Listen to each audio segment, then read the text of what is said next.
يا رب إن الذنوب قد أحاطت بي من كل جانب، أبكي وأندم وأستغفر في كل لحظة.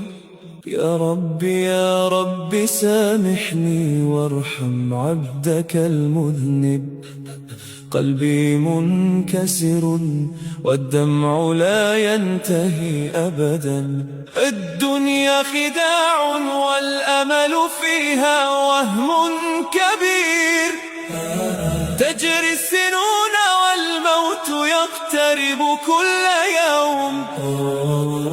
يا رب أنا خائف من سوء العمل والحساب، فاغفر وتب علي قبل أن يأتي الموت فجأة. يا رحمن يا رحيم.